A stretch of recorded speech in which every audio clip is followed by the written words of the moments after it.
Hello students, in this video we'll discuss chapter number 6, The Rise of Autonomous Regional Kingdoms. बेटा इस chapter में हम लोग पढ़ेंगे कि कैसे मुगल एम्पायर के डिक्लाइन के बाद, मुगल एम्पायर के फॉल के बाद बहुत सारी रीजनल पावर्स का, रीजनल किंगडम्स का एमर्जेंस होगा। फिर हम लोग देखेंगे कि मराठास का राइज कैसे होगा अंडर द पेशवा। पेशवा समझो एक पॉलिटिकल पोजीशन होती थी, है ना। उस पॉलिटिकल पोजीशन पेशवा के अंदर में मराठा एम्पायर कैसे फ्लरिश हुआ। फिर हम लोग देखेंगे बंगाल, अवध, सिख, राजपूत किंगडम का एमर्जेंस। बेटा जैसे ही मुगल एम्पायर का डिक्लाइन होता है 18th सेंचुरी में, एक पॉलिटिकल केओस क्रिएट हो जाता है हर जगह। क्लैशेस होने लगते हैं, कॉन्फ्लिक्ट होने लगते हैं, डिसइंटीग्रेशन होने लगता है। किसके बाद? मुगल एम्पायर के कोलैप्स होने के बाद। बहुत सारे जो इम्पोर्टेंट पावरफुल नॉबल्स होते हैं वो मुगल एम्पायर से ब्रोक अवे हो जाते हैं, टूट जाते हैं और अपनी खुद की ऑटोनमस स्टेट्स बनाने लग जाते हैं। इसमें अवध है, इसमें बंगाल है, ठीक है। कुछ केसेस में तो ये जो ऑटोनमस स्टेट्स होते हैं ये नॉमिनली मुगल सुज़ेरिटी के अंदर होते हैं। मतलब कहीं ना कहीं ऐसा कहा जाएगा कि जो मेजर रूलर है वो मुगल्स ही हैं, पर ये सिर्फ नाम मात्र के लिए होता है। बेसिकली ये लोग इतने इंडिपेंडेंट हो जाते हैं, प्रैक्टिकली इतने इंडिपेंडेंट हो जाते हैं कि मुगल से कोई परमिशन लेने की इन्हें कोई ज़रूरत महसूस नहीं होती। इन्होंने पूरी की पूरी एडमिनिस्ट्रेटिव मशीनरी अपने स्टेट में बना रखी होती है। फिर से देखो कि कुछ केसेस में ये जो ऑटोनमस स्टेट्स होते हैं ये नॉमिनली अंडर मुगल सुज़ेरिटी होते हैं, पर अगर हम प्रैक्टिकली बात करें तो प्रैक्टिकली ये अपना कंप्लीट ऑटोनमस एडमिनिस्ट्रेशन एस्टेब्लिश कर लेते हैं अपने स्टेट के अंदर। ये वो पीरियड होता है जहाँ पर सिख का एमरजेंस होगा, मराठास का एमरजेंस होगा। बहुत सारी जो मुगल प्रोविंसेस हुआ करती थी जैसे बंगाल, अवध, हैदराबाद, कर्नाटक, मैसूर, ये लोग भी धीरे धीरे करके अपनी इंडिपेंडेंस हासिल कर लेंगी। बेटा जब तक सेंट्रल अथॉरिटी पावरफुल होती है, जब तक सब कुछ ठीक चलता है, जैसे ही सेंट्रल अथॉरिटी थोड़ी सी भी वीक होती है, ये जो रीजनल पावर होती है, ठीक है, ये सर उठाने लगती ही हैं। और ऐसा ही हुआ कहाँ पर? मुगल एम्पायर के डिक्लाइन के बाद। पहले हम लोग बात करेंगे मराठा कन्फेडरेसी की, ठीक है। तो जो मराठा किंगडम थी वो एक पावरफुल किंगडम बनती है अंडर शिवाजी, और उनके जो सक्सेसर होते हैं वो भी अच्छे खासे कैपेबल होते हैं। तो हर व्यक्ति कुछ ना कुछ कंट्रीब्यूट करता है और शिवाजी की मराठा एम्पायर को बढ़ाता ही है। तो मराठा किंगडम को एस्टेब्लिश किसने किया था? शिवाजी ने। जो मराठा होते हैं वो फायरसली लड़ते हैं अपनी इंडिपेंडेंस को मेंटेन करने के लिए फ्रॉम मुगल कंट्रोल। बेटा जब शिवाजी थे तो उनके कंटेम्प्रेरी थे औरंगजेब। औरंगजेब अपनी पूरी ताकत भी लगा देते हैं, तब भी शिवाजी जो कैसे रहते हैं? इंडिपेंडेंट ही रहते हैं, ठीक है। तो मराठास ने अपने आप को इंडिपेंडेंट रखने के लिए, मुगल कंट्रोल में ना आने के लिए फायरसली लड़ाई तो की है, ठीक है। जो मुगल मराठा कॉन्फ्लिक्ट था वो शिवाजी की डेथ के बाद भी कंटिन्यू रहा, ठीक है। शिवाजी और औरंगजेब कंटेम्प्रेरी थे। औरंगजेब ने बहुत ट्राई किया कि वो मराठा एम्पायर को अपने कंट्रोल में ले ले, पर ले नहीं पाया। शिवाजी की डेथ के बाद भी मराठा और जो मुगल कॉन्फ्लिक्ट थे वो बढ़ते ही गए। इनका जो ग्रैंडसन था साहू, उसे औरंगजेब ने जेल में डाल दिया था और उसे रिलीज किया गया only after the death of Mughal emperor Aurangzeb. देखो शिवाजी और औरंगजेब आपस में लड़ रहे थे। शिवाजी की डेथ होती है, उनके बेटे की डेथ होती है, बचता कौन है? उनका ग्रैंडसन साहू। तो शाहू को भी जेल में डाल देते हैं औरंगजेब, और शाहू जब ही रिलीज होता है बेटा जब जब जब जब औरंगजेब की डेथ हो जाती है। तो औरंगजेब की डेथ कब होती है? 1707 में। इसके बाद वॉर ऑफ सक्सेशन चालू हो जाता है between rival contenders to the Maratha throne. देखो बेटा जब तक शाहू जी जेल में थे ताराबाई संभाल रही थी, है ना, मराठा एम्पायर को। जरा ध्यान से सुनना। शिवाजी की हो जाती है डेथ, उनके बेटे की भी हो जाती है डेथ, शाहू जी को औरंगजेब रख लेते हैं। तो उस टाइम तक मराठा एम्पायर को संभाल रही होती है कौन? ताराबाई। पर जैसे ही शाहू जी रिलीज होके आते हैं, जेल से टूट जाते हैं औरंगजेब की डेथ के बाद, तो एक वॉर ऑफ सक्सेशन चालू हो जाएगा बिटवीन राइवल कंटेंडर। एक साइड होंगे शाहू जी और दूसरे साइड होंगे उनकी आंटी ताराबाई और उनका बेटा। फाइनली इस वॉर में, इस राइवलरी में जीतते कौन है? शाहू जी। वो नए रूलर बन जाते हैं, पर उनके नए रूलर बनने में सिर्फ उनका ही रोल नहीं होता बेटा, एक और व्यक्ति होता है जिसका नाम होता है बालाजी विश्वनाथ। तो ये जो बालाजी विश्वनाथ होते हैं ये शाहू जी को हेल्प करते हैं और इनकी हेल्प से ही शाहू जी जीत पाते हैं। इन रिटर्न अब साहू जी को भी कुछ तो करना ही था बालाजी के लिए, तो बालाजी को पेशवा बना देते हैं। पेशवा बोले तो चीफ मिनिस्टर बना देते हैं मराठा किंगडम को का 1713 में। ठीक है बात। तो जैसे ही साहू जी रिलीज होके आते हैं, एक वॉर ऑफ सक्सेशन चालू हो जाता है उनकी आंटी और उनके बीच में, क्योंकि जब तक ये जेल में थे मराठा एम्पायर को संभाल तो ताराबाई रही थी। पर यहाँ पे बालाजी विश्वनाथ का सपोर्ट मिलता है साहू जी को, और साहू जी फिर से अपनी किंगडम को एस्टेब्लिश कर लेते हैं।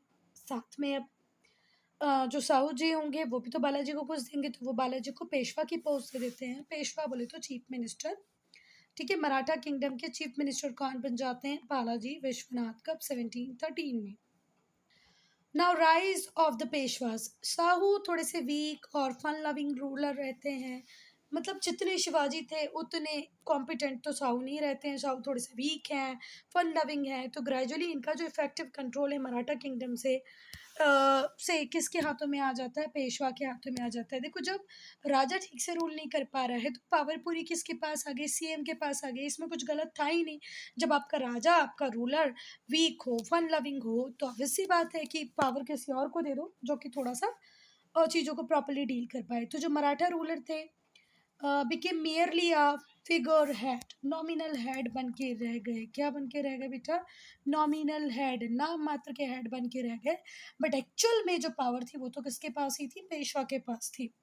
Thus began the rule of Peshwas. और यहाँ से किसका रूल चालू होता है बेटा? पेशवास का रूल चालू होता है। जो मराठा कॉन्फिडरेसी होती है वो नई हाइट्स को गेन करती है। देखो एक बात बताऊं कि पेशवा ने पावर अपने हाथों में जरूर ले ली, पर बेटा पेशवाओं ने मराठा एम्पायर को कोई हार्म नहीं किया, जबकि उल्टा लड़ लड़ के, एम्पायर बिल्डिंग कर करके मराठा एम्पायर को चार चांदी लगाए होंगे। तो अब जो रूल होता है वो बेसिकली किसका चालू हो जाता है? पेशवास का। रूलर रहते हैं पर वो सिर्फ नॉमिनल रहते हैं, नाम मात्र के फिगर ऐड रहते हैं, बाकी एक्चुअल पावर तो पेशवास के पास ही रहती है। अब जो मराठा कन्फेडरेसी होगी वो न्यू हाइट को गेन करेगी, पावर की, प्रेस्टीज की, under the able guidance and leadership of Peshwas. आने वाले पेशवास भी जो आएंगे बहुत स्ट्रांग होंगे और मराठा कन्फेडरेसी कंटिन्यू ग्रो ही करेगी। अब हम बालाजी विश्वनाथ को पढ़ेंगे। तो बालाजी विश्वनाथ बहुत शार्प थे, कॉम्पिटेंट भी थे, कैपेबल भी थे। तो उन्होंने जो डिक्लाइनिंग मुगल पावर थी इसका एडवांटेज लेते हुए मराठा एम्पायर को और कंसोलिडेट करने की कोशिश की, एक्सपांड करने की कोशिश की।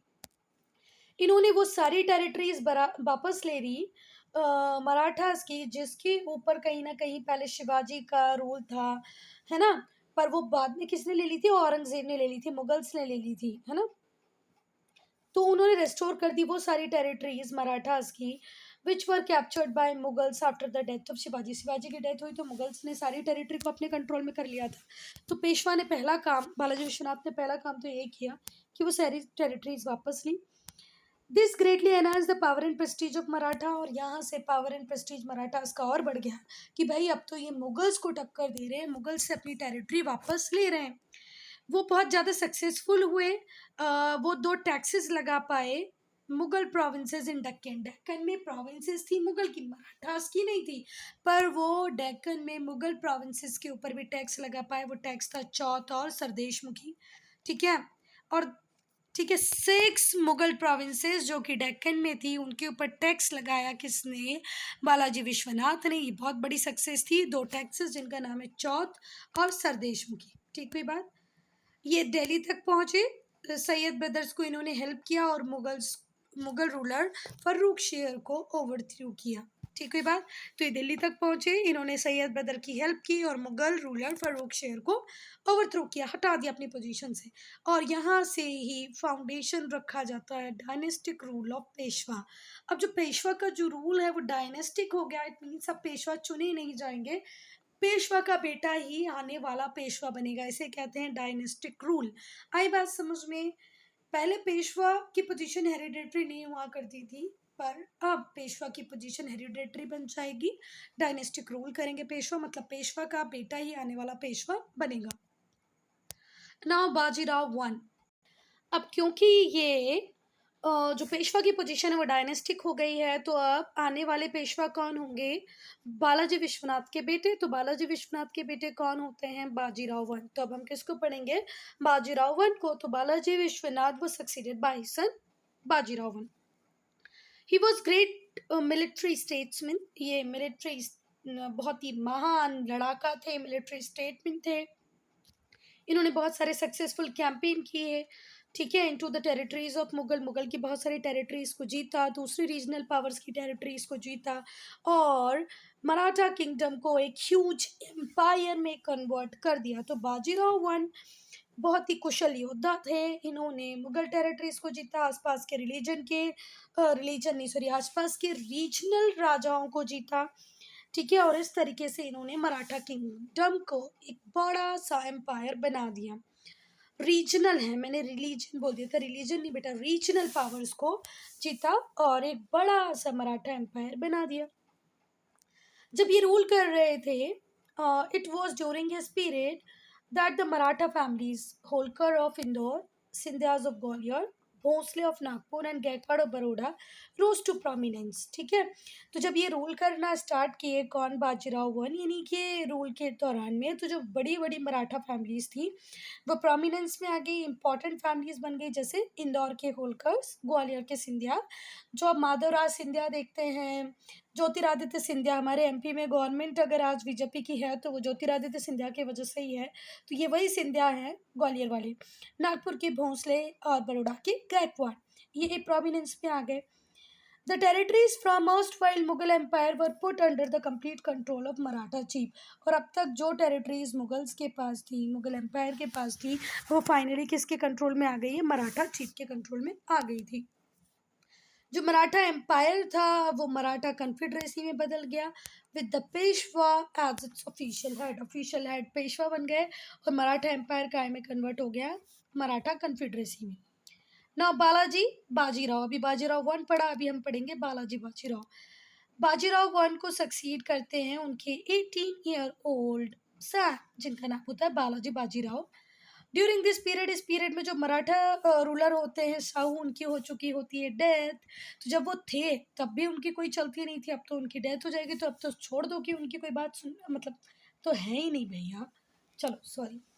तो जो बाजीराव वन थे उनको सक्सीड किया उनके 18 साल के बेटे बालाजी बाजीराव ने। इस टाइम तक साहू जी की डेथ हो चुकी थी, जब वो जिंदा थे तो भी उनकी कोई सुनता नहीं था, तो अब तो ये लोग अपना ही रूल चलाएंगे। जो पेशवा थे वो ऑफिशियल हेड बन गए मराठा के।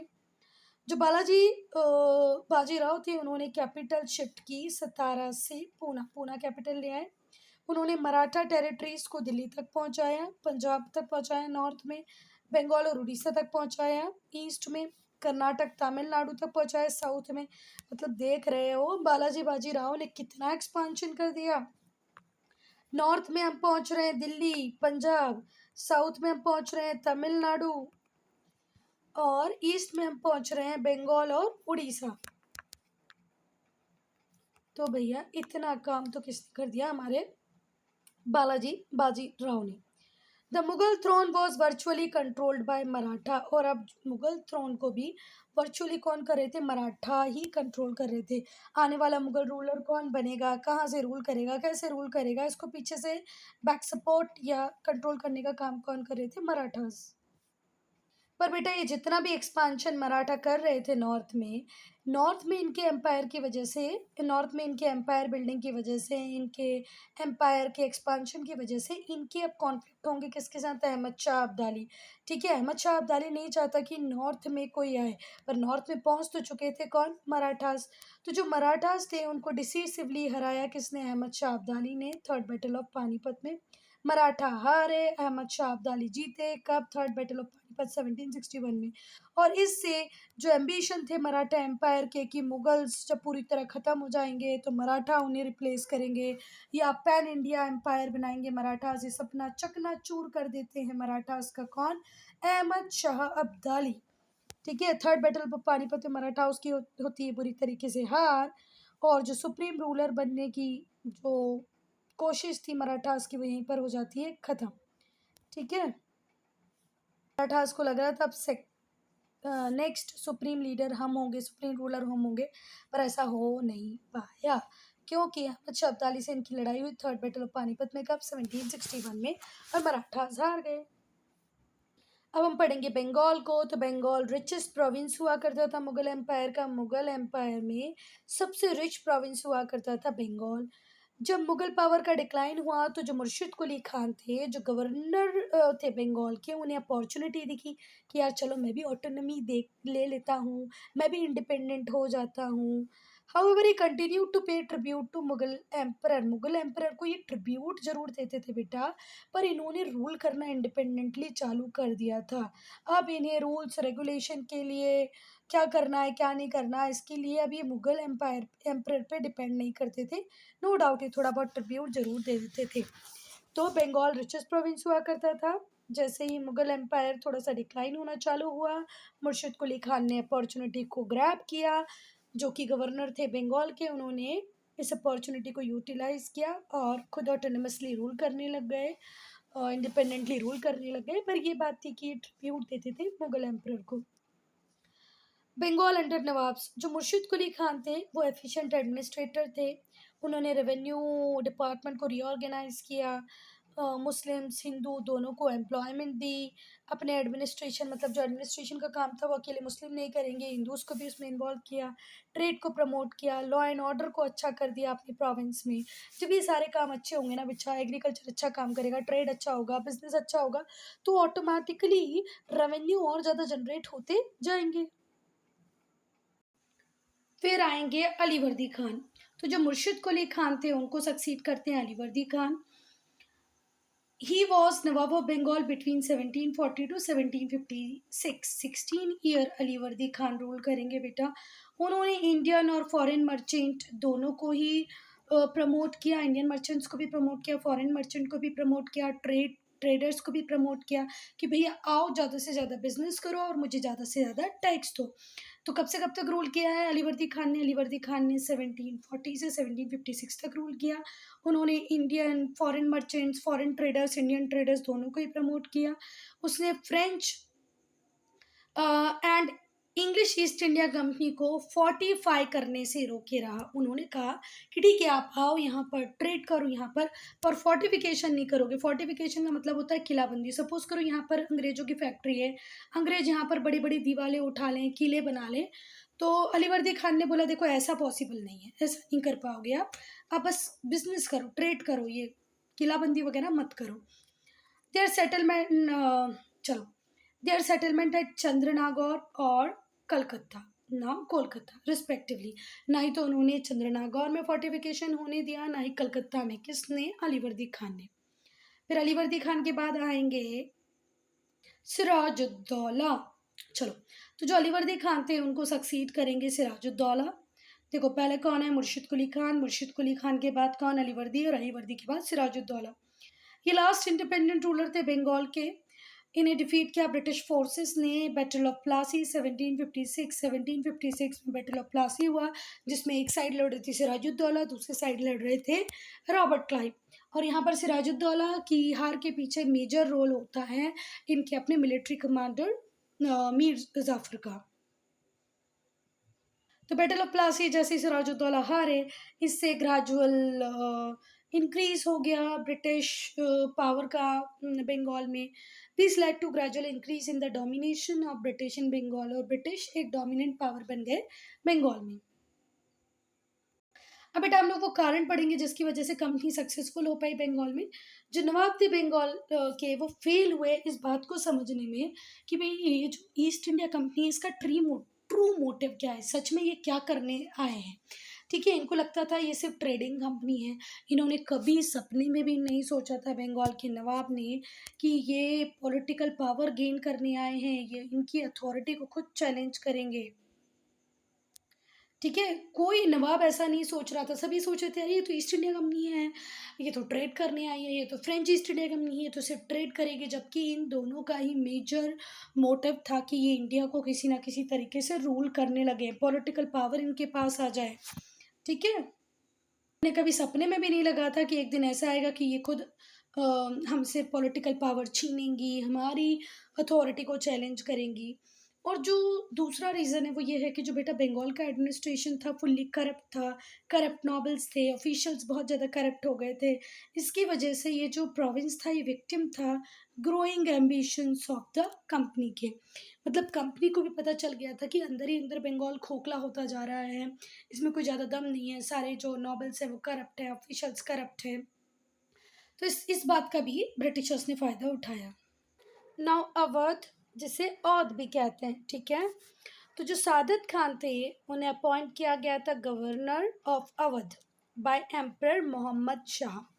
1722 में मोहम्मद शाह ने शादत खान को क्या अपॉइंट किया था गवर्नर, ठीक है। Later he founded autonomous state of Awadh. बाद में शादत खान ने खुद से ही ऑटोनमस स्टेट ऑफ अवध को फॉर्म किया। अगर हम बात करें रूलर्स ऑफ अवध की, तो सादत खान को पहले पढ़ते हैं। ही इंट्रोड्यूस्ड सेवरल रिफॉर्म्स, ये बहुत सारे रिफॉर्म्स लेके आए जिससे जो अवध था वो इकोनॉमिकली पॉलिटिकली बहुत स्ट्रांग बन गया। ये राजा का काम होता है कि भाई अपनी किंगडम को हर तरीके से वो स्ट्रांग बनाए, पॉलिटिकली भी, इकोनॉमिकली भी, सोशली। इन्होंने रेवेन्यू डिपार्टमेंट को रीऑर्गेनाइज किया, आर्मी को और ज़्यादा स्ट्रेंथन किया। उसके बाद आए सफदरजंग, तो शादत खान को सक्सीड करते हैं सफदरजंग। इनके जो वॉर थे against Rohillas, Jats and Marathas resulted in the expansion of territory. Safdarjung ने जाट से भी लड़ाई की, रोहिलास से भी लड़ाई की, मराठास से भी लड़ाई की और अल्टीमेटली अपने किंगडम को एक्सपांड किया। इनको सक्सीड करते हैं इनके अपने बेटे शुजाउद्दौला। तो पहले कौन थे? शादत खान। शादत खान के कौन बाद आए? सफदरजंग। और सफदरजंग के बाद आए इनके अपने बेटे जिनका नाम था शुजाउद्दौला। नाउ यू नो पढ़ेंगे बेटा, तो जो अवध था उसने सब्सिडरी अलायंस को साइन किया था, है ना। वो सब्सिडरी स्टेट बन गया था ब्रिटिश ईस्ट इंडिया कंपनी का। 1856 में इसको ब्रिटिशर्स एनेक्स कर लेते हैं, क्या बोल के कि भैया ये जो अवध है यहाँ तो माल एडमिनिस्ट्रेशन हो रहा है, मिस गवर्नेंस हो रही है। लॉर्ड डलहौजी ऐसा बोल के अवध को अपने कंट्रोल में ले लेते हैं। पर जो लोग होते हैं अवध के वो इस बात से बिल्कुल भी खुश नहीं होते हैं। लोग बहुत ज़्यादा परेशान होते हैं और Awadh become one of the main centre of revolt of 1857। पर जब इनको मौका मिलेगा 1857 में, तो ये हर बात का बदला लेने की कोशिश करेंगे और अवध जो बनेगा वो एक मेजर सेंटर बनेगा रिवोल्ट ऑफ 1857 का। पता है ना, इसमें झांसी की रानी तात्या टोपे लड़े थे। झांसी की रानी झांसी के लिए लड़ रही थी, है ना। वही वाले वॉर में पार्ट लेंगे अवध के सैनिक, अवध की जनरल पब्लिक, अवध के soldiers. Now uniqueness of Lucknow. Lucknow की इम्पोर्टेंस प्रोमिनेंस कब बढ़ जाती है? जब ये बनता है अवध का कैपिटल अंडर द नवाब। जब नवाब रूल करते हैं तो वो अवध को अपना कैपिटल बना लेते हैं। जो नवाब्स होते हैं वो बहुत बड़े पैट्रन्स होते हैं आर्ट के, स्पेशली डांस के, म्यूज़िक के। हर नवाब के, हम बोलते हैं ना नवाबी शौक हैं इसके, तो मतलब देखो हर नवाब को शौक था कि वो डांस में भी, डांस भी देखे, म्यूज़िक भी सुने और आर्ट को पैट्रनाइज भी करते थे ये लोग। मतलब बहुत सारे आर्टिस्ट इनके पास रहते थे, डांसर, म्यूजिशियंस, पेंटर्स। जो रिफाइंड लखनवी कल्चर है उसके कुछ स्पेशल फीचर्स हैं जो हमें अट्रैक्ट करते हैं टुवर्ड्स लखनऊ। आज तक जो लखनवी कल्चर है उसमें कुछ स्पेशल मेंशन है जो लोग देखने के लिए जाते हैं। वो पॉपुलर हुआ अंडर द नवाब्स। आज जिस लखनवी कल्चर को आप जानते हैं वो पॉपुलर नवाब के अंडर में ही हुआ। It left behind a legacy of fine monuments. यहाँ पर फाइन मॉन्यूमेंट्स भी देखने को मिलेंगे। ब्यूटीफुल लैंग्वेज, बहुत ही प्यारी लैंग्वेज है। फूड बहुत अच्छा है, ड्रेसिंग स्टाइल बहुत अच्छा है, ग्रेशियस लिविंग है, लोग अच्छे से रहते हैं, अच्छे से बोलते हैं। जो बोलने का तरीका है वो एकदम नवाब, मतलब एकदम प्यारा है। Student, I am ending this video here, and only if you have any doubt, any problem to write in comment section. We'll start part 2 with Hyderabad.